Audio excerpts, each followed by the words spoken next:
চলাই ৰাখিব পাৰো তাৰ বাবে আজি মই নিযুক্তি সম্পৰ্কীয় কেইবাখনো গুৰুত্বপূৰ্ণ বৈঠকত অংশগ্ৰহণ কৰিছিলোঁ।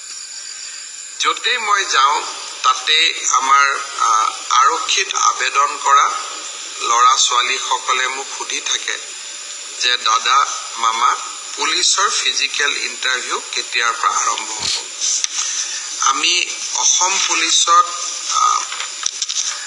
6434টা পোষ্টৰ বাবে আবেদনৰ প্ৰক্ৰিয়া আৰম্ভ কৰিছিলোঁ আৰু আজি আমি সিদ্ধান্ত ললো যে অহা 3 অক্টোবৰৰ পৰা পুলিচৰ ফিজিক্যাল টেষ্ট সমূহ আৰম্ভ হ'ব।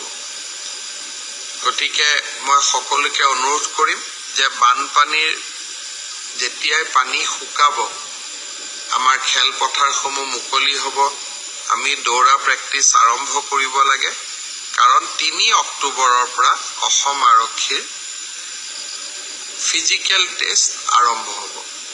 মোৰ লক্ষ্য হৈছে যে ফিজিক্যাল টেষ্ট, ৰিটেন আৰু ভাইভা তিনিওটা প্ৰক্ৰিয়া সম্পূৰ্ণ কৰি এই বিত্তীয় বৰ্ষতে আমি যাতে এই 6434টা পদ ভৰ্তি কৰিব পাৰো, এটা সুন্দৰ নিযুক্তি প্ৰক্ৰিয়াৰ মাজেৰে লৰা ছোৱালীক নিযুক্তি দিব পাৰো আৰু তাৰ লগে লগে 2025 চনৰ বাবে আকৌ এবাৰ নিযুক্তি প্ৰক্ৰিয়া আমি যাতে আৰম্ভ কৰিব পাৰো। বিভিন্ন স্থানত গলে ছাত্ৰ ছাত্ৰী সকলে এডিআৰইৰ পৰীক্ষাসমূহ কেতিয়া অনুষ্ঠিত হ'ব সেই বিষয়েও মোক প্ৰশ্ন কৰে। আজি আমি সেই বিষয়েও এখন বৈঠক কৰিছিলোঁ। এডিআৰইৰ আসাম ডাইৰেক্ট ৰিক্ৰুটমেন্ট এক্সামিনেশ্যন যাক আমি চমুকৈ এডিআৰই বুলি কওঁ, এডিআৰইৰ গ্ৰেড 3 পোষ্টসমূহৰ পৰীক্ষা 15, 22 আৰু 29 ছেপ্টেম্বৰত অনুষ্ঠিত হ'ব।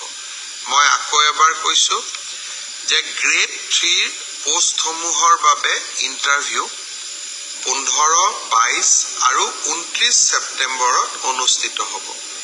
এই পৰীক্ষা এবাৰ লোকসেৱা আয়োগে পতা পৰীক্ষা আৰ্হিত হ'ব। প্ৰথমতে প্ৰিলিমিনাৰী পৰীক্ষা হ'ব, তাৰ পিছত মেইনছ হ'ব আৰু মেইনছৰ পিছত আমি ভাইভা প্ৰক্ৰিয়াৰ মাজেৰে আমি সমগ্ৰ ইন্টাৰভিউ প্ৰক্ৰিয়াটো সমাপ্ত কৰিম। প্ৰিলিমছ এক্সাম তৃতীয় শ্ৰেণীৰ পদসমূহৰ বাবে 15, 22 আৰু 29 ছেপ্টেম্বৰত অনুষ্ঠিত হ'ব। আজি আমি জুলাই মাহত আছো।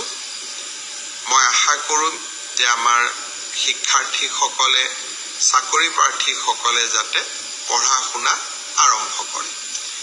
ঠিক সেই ধৰণে চতুৰ্থ শ্ৰেণীৰ বাবেও আমি একেটাই ব্যৱস্থা হাতত ল'ম। প্ৰথমতে প্ৰিলিমছ, তাৰ পিছত মেইনছ আৰু তাৰ পিছত ভাইভা ভচি। গ্ৰেড 4 বা চতুৰ্থ শ্ৰেণীৰ পদৰো প্ৰিলিমছ 20 আৰু 27 অক্টোবৰত অনুষ্ঠিত হ'ব। আমাৰ গ্ৰেড 3ত প্ৰায় 7500 পোষ্ট আছে আৰু গ্ৰেড 4ত প্ৰায় 4500 বা আৰু অলপ 100-200 বেছি ইমানখিনি আমাৰ পোষ্ট খালী হৈ আছে। এটা স্বচ্ছ নিযুক্তি প্ৰক্ৰিয়াৰ মাজেৰে আমি এই পদখিনি পূৰণ কৰিম।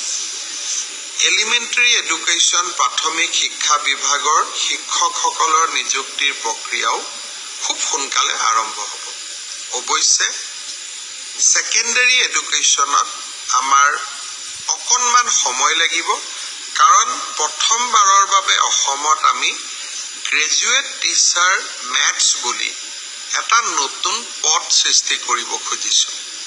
আমাৰ স্কুলবিলাকত, হাইস্কুলবিলাকত ইমান দিনে গ্ৰেজুৱেট টিচাৰ সায়েন্স আছিলে, মেথছৰ বাবে সুকীয়া শিক্ষক নাছিলে।